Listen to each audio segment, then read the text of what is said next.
वर्ग 10 के हिंदी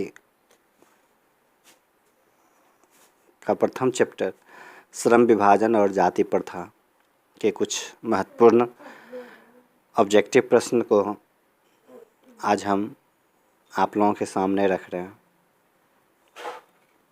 इसमें पहला प्रश्न है, श्रम विभाजन और जाति प्रथा पाठ बाबा साहेब के किस भाषण का संपादित अंश है? ऑप्शन है A the caste in India their mechanism, B genesis and development, C annihilation of caste and they who are Shudras. इसका हो जाएगा सी एनिहिलेशन ऑफ कास्ट, यानी श्रम विभाजन और जाति प्रथा बाबा साहेब के एनिहिलेशन ऑफ कास्ट भाषण का संपादित अंश है। नंबर 2, श्रम विभाजन और जाति प्रथा के लेखक हैं ए रामविलास शर्मा, बी भीमराव अंबेडकर, सी गुणाकर मूले, डी महात्मा गांधी। इसका आंसर हो जाएगा बी भीमराव अंबेडकर, यानी श्रम विभाजन और जाति प्रथा के लेखक हैं भीमराव अंबेडकर।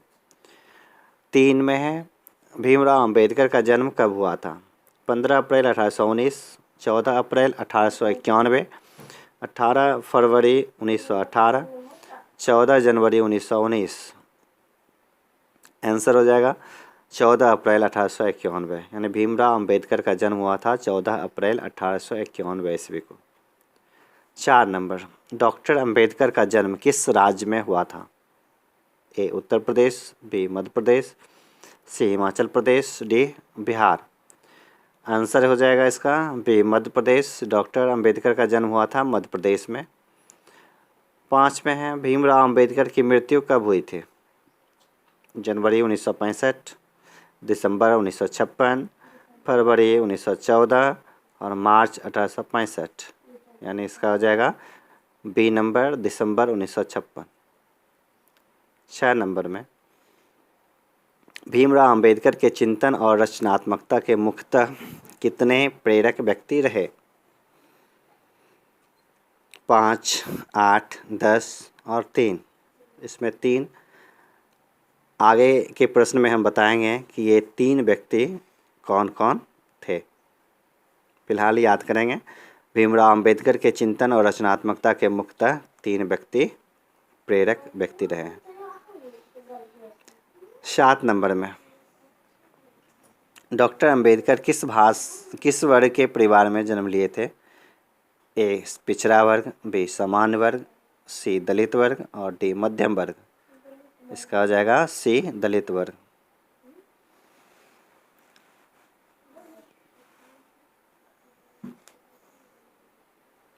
8 नंबर में है, जातिवाद के पोषकों द्वारा श्रम विभाजन किसका दूसरा रूप माना जाता है? ए मजदूरी प्रथा, बी जाति प्रथा, सी बाल मजदूरी प्रथा और सी डी समरसता। इसका हो जाएगा जाति प्रथा। जातिवाद के पोषक द्वारा श्रम विभाजन जाति प्रथा का दूसरा रूप माना जाता है। 9 में है, जाति प्रथा किस प्रकार का श्रम विभाजन है? अस्वाभाविक, प्राकृतिक, स्वाभाविक और संवैधानिक, यानी ए नंबर अस्वाभाविक। जाति प्रथा अस्वाभाविक प्रकार का श्रम विभाजन है। 10 में है, जाति प्रथा के अनुसार श्रम विभाजन का आधार क्या है? ए मनुष्य की रुचि, बी रोजगार सृजन, सी पैतृक पेशा और डी कौशल क्षमता। इसका होगा सी पैतृक पेशा। 11 नंबर, श्रम विभाजन और जाति प्रथा शीर्षक किनके द्वारा हिंदी में रूपांतरित हैं? ए भीमराव अंबेडकर, बी रामचंद्र शुक्ल, सी ललई सिंह यादव और डी नलिनी विलोचन शर्मा। इसका हो जाएगा सी ललई सिंह यादव, यानी श्रम विभाजन और जाति प्रथा शीर्षक ललई सिंह यादव के द्वारा हिंदी में रूपांतरित है। 12 नंबर में है, जाति प्रथा मनुष्य के पेशे को किस प्रकार प्रभावित करती है? ए यह मनुष्य के पेशे में बढ़ावा देती है। बी, यह मनुष्य को जीवन भर के लिए एक पेशे से बांध देती है। यह मनुष्य के रोजगारोन्मुखी बनाती है और यह मनुष्य को पेशा के लिए दक्ष बनाती है। इसका हो जाएगा बी नंबर, यह मनुष्य को जीवन भर के लिए एक पेशे से बांध देती है। ये जाति प्रथा की विशेषता है कि यह जाति प्रथा के कारण मनुष्य जीवन भर के लिए एक पेशे में बन जाता। 13 नंबर, विडंबना का अर्थ क्या? ए उपेक्षा, बी उपहास, सी अवलंबन और डी आडंबर। तो इसका हो जाएगा बी उपहास। विडंबना का अर्थ होता है उपहास। 14 नंबर में है, सच्चे लोकतंत्र का पर्याय है जाति प्रथा, सुशासन, भाईचारा, कानून व्यवस्था। इसका होगा सी भाईचारा। सच्चे लोकतंत्र का पर्याय है भाईचारा। 15 नंबर, भीमराव अंबेडकर के प्रेरकों के क्या क्या नाम थे? ऊपर में एक प्रश्न था, हमने पढ़ा था कि भीमराव अंबेडकर के कितने प्रेरक व्यक्ति थे, उसमें आंसर आया था 3। तो उन तीनों में ये बताना है कि कौन कौन थे। ए नंबर में ऑप्शन है राम, कबीर, महात्मा गांधी। बी में बुद्ध, रहीम, कबीर। सी में बुद्ध, कबीर, ज्योतिबा फूले और डी में है कबीर, बुद्ध, महादेवी वर्मा। सी हो जाएगा बुद्ध, कबीर, ज्योतिबा फूले।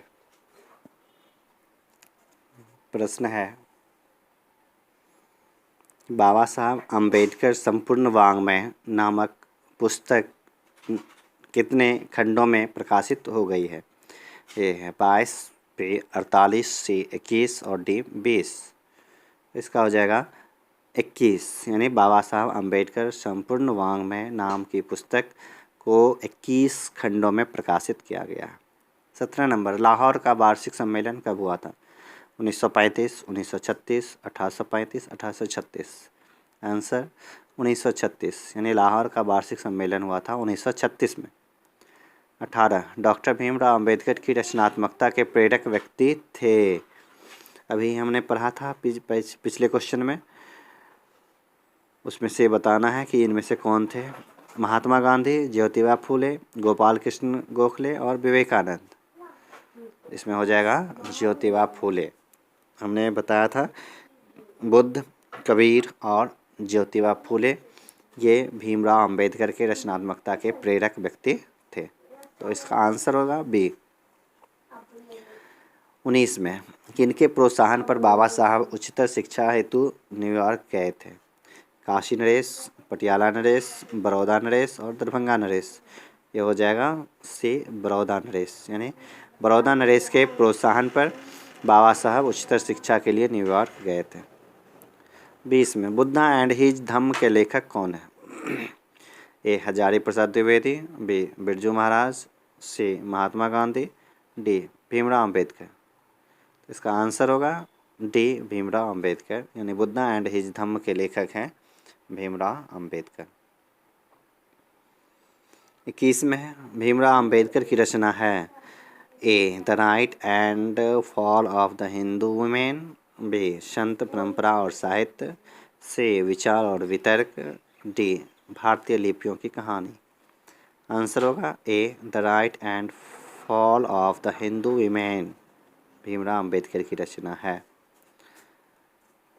22 नंबर में है, डॉक्टर भीमराव अंबेडकर के अनुसार जाति प्रथा श्रम विभाजन के साथ साथ किसके विभाजन का रूप लिए हुए? ए श्रमिक विभाजन, बी दलित विभाजन, सी सभ्यजनों का विभाजन, डी कुशल व्यक्ति का विभाजन। ये हो जाएगा डी नंबर, कुशल व्यक्ति का विभाजन। यानी डॉक्टर भीमराव अंबेडकर के अनुसार जाति प्रथा श्रम विभाजन के साथ साथ कुशल व्यक्ति का विभाजन का रूप लिए हुए। 23 नंबर, भारत की जाति प्रथा की विशेषता। ए यह श्रमिकों का अस्वाभाविक विभाजन है, बी यह श्रमिकों का स्वाभाविक विभाजन है, सी यह रोजगार वर्धक है और डी यह वर्ग विभेद को दूर करता है।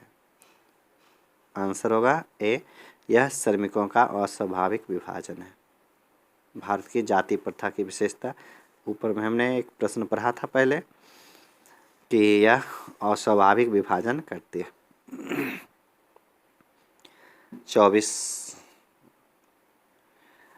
जाति प्रथा स्वाभाविक श्रम विभाजन नहीं है क्योंकि यह मनुष्य की रुचि पर आधारित है, यह पैतृक पेशा से संबद्ध नहीं है, इसमें मनुष्य सहजता से रोजगार युक्त हो जाता है, यह मनुष्य की रुचि पर आधारित नहीं है। तो यह हो जाएगा डी नंबर, चूँकि जाति प्रथा श्रम का विभाजन तो करती है लेकिन यह मनुष्य की रुचि पर आधारित नहीं है। ये 24 प्रश्न, एक प्रश्न और है इसमें 25 नंबर में, लेखक आज के उद्योगों में गरीबी और उत्पीड़न से भी बड़ी समस्या किसे मानते हैं? ए, निर्धारित कार्य को अरुचि के साथ व्यवस्थावश करना, बी, अनुभवहीनता से कार्यकुशलता का अभाव और डी, एकता का अभाव। इसमें होगा ए नंबर, निर्धारित कार्य को अरुचि के साथ व्यवस्थावश करना, यानी लेखक आज के उद्योगों में गरीबी और उत्पीड़न से भी बड़ी समस्या मानती है निर्धारित कार्य को अरुचि के साथ व्यवस्थावश करना, क्योंकि जाति प्रथा श्रम को रुचि के अनुसार नहीं विभाजित करती है, इसीलिए यहाँ पर ये सबसे बड़ी समस्या होगी। 26 नंबर प्रश्न है, कौन सी व्यवस्था मनुष्य के प्रशिक्षण अथवा उसकी निजी क्षमता का विचार किए बिना ही उसका पेशा निर्धारित कर देती है? जाति प्रथा, बी, शासन व्यवस्था, सी, मध्ययुगीन व्यवस्था और डी में आधुनिक व्यवस्था। इसका होगा जाति प्रथा, क्योंकि जाति प्रथा के आधार पर मनुष्य का पेशा जो है जन्म से बंध जाता है, उसकी क्षमता का निर्धारण नहीं करता, इसलिए ए नंबर हो जाएगा जाति प्रथा। 27 में है, आधुनिक मनु किसे कहा गया? ए, डॉक्टर राजेंद्र प्रसाद को, बी, महात्मा गांधी को, सी, सच्चिदानंद सिन्हा को और डी, डॉक्टर भीमराव अंबेडकर को। तो आधुनिक मनु कहा गया डॉक्टर भीमराव अंबेडकर को, डी इसका राइट आंसर है। 28 में संचारित का शब्दार्थ है, ए, आरोहित, बी, चालित, सी, प्रवाहित और डी, स्वचालित। यानी संचारित मतलब हुआ प्रवाहित, यानी सी नंबर इसका आंसर होगा, संचारित का अर्थ प्रवाहित।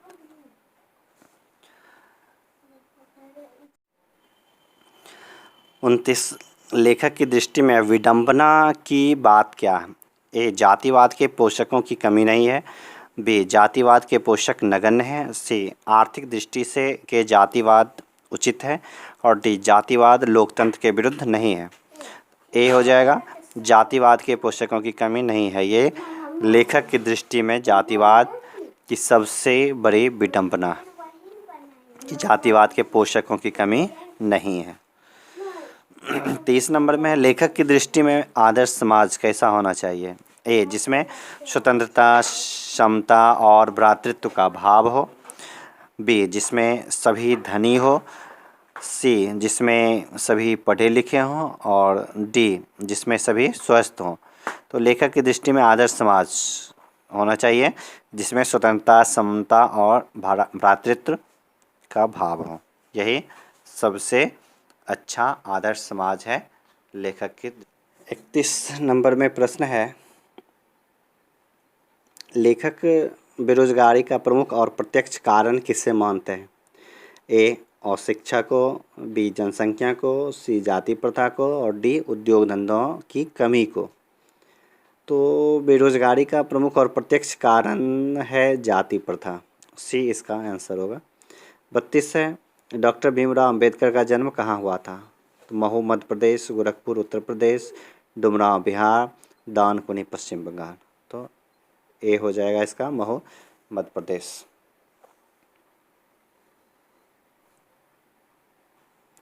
33, डॉक्टर अंबेडकर ने किस पत्रिका का संपादन किया था? ए, उज्ज्वल भारत, बी, उड़ता भारत, सी, बहिष्कृत भारत, डी, पुरस्कृत भारत। इसका हो जाएगा सी, बहिष्कृत भारत। 34 नंबर प्रश्न है, भारतीय संविधान के निर्माता के रूप में हम किन्हें जानते हैं? ए महात्मा गांधी को, डॉक्टर भीमराव अम्बेडकर को, सी जवाहरलाल नेहरू को और डी सुभाष चंद्र बोस को। इसका आंसर होगा भीमराव अम्बेडकर को, बी आंसर। 35 डॉक्टर अम्बेडकर का वाङ्मय हिंदी के कितने खंडों में प्रकाशित हो चुकी है? 15 खंड, 17 खंड, 19 खंड और 21 खंड। इसका हो जाएगा 21 खंड। इस प्रश्न का चर्चा हमने पिछले भी प्रश्न में भी किया था। 36 नंबर में है, आधुनिक सभ्य समाज कार्यकुशलता के लिए किसे आवश्यक मानता है? ए श्रम विभाजन, बी धन विभाजन, सी जन विभाजन और डी जाति विभाजन। तो इसका होगा श्रम विभाजन, यानी आधुनिक सभ्य समाज कार्यकुशलता के लिए श्रम विभाजन को आवश्यक मानता है, क्योंकि इसी में व्यक्ति की रुचि और दक्षता पर आधारित श्रम का विभाजन हो सकता है। 37 डॉक्टर भीमराव अम्बेडकर के पिता का नाम क्या था? ए रामदेव शकपाल, बी रामजी शकपाल, सी रामकिशोर शकपाल और डी राधेश्याम शकपाल। तो इसका आंसर होगा रामजी शकपाल, यानी डॉक्टर भीमराव अम्बेडकर के पिता का नाम था रामजी शकपाल। 38 नंबर में, डॉक्टर भीमराव अम्बेडकर के माता का नाम क्या था? ए रानीबाई, बी कुंतीबाई, सी लीलाबाई और डी भीमाबाई। तो आंसर होगा इसका भीमाबाई, यानी डॉक्टर भीमराव अम्बेडकर की माता का नाम था भीमाबाई। 39 नंबर में प्रश्न है, डॉक्टर अम्बेडकर ने पीएचडी की उपाधि कहाँ प्राप्त की थी? ए कब प्राप्त की थी? 1920 ईस्वी में, बी 1918 ईस्वी में, 1916 ईस्वी में और 1914 ईस्वी में। तो इसका आंसर होगा सी 1916 ईस्वी में डॉक्टर भीमराव अम्बेडकर ने पीएचडी की उपाधि प्राप्त की थी। 40 में, the caste in India their mechanism किनकी रचना? ए भीमराव अम्बेडकर की, बी राम मनोहर लोहिया की, सी महात्मा गांधी की और सुखदेव की। तो इसका आंसर होगा भीमराव अम्बेडकर की, यानी the caste in India their mechanism doctor Bhimrao Ambedkar की रचना है। 41 मूक नायक क्या है? अखबार, पत्रिका, पुस्तक, कहानी संग्रह। बी नंबर हो जाएगा पत्रिका, मूक नायक पत्रिका है। 42 आधुनिक सभ्य समाज में कार्यकुशलता के लिए किसको आवश्यक माना गया? जाति प्रथा, कार्यकुशलता, वर्ण विभाजन, श्रम विभाजन। तो यहाँ पर हो जाएगा श्रम विभाजन। आधुनिक सभ्य समाज में कार्यकुशलता के लिए श्रम विभाजन को आवश्यक माना गया। 43 जाति प्रथा भारत में क्यों एक प्रमुख कारण बनी है? ए उत्पीड़न, बी बेरोजगारी, सी अमीरी और डी गरीबी। तो इसका हो जाएगा बी बेरोजगारी, यानी जाति प्रथा भारत में बेरोजगारी का एक प्रमुख कारण बनी हुई है।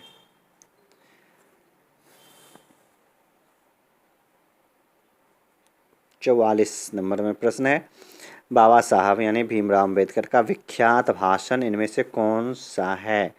ए भारत भक्त ऑफ कास्ट, बी नकेन के प्रपद्य, सी एनिहिलेशन ऑफ कास्ट और डी इनमें से कोई नहीं।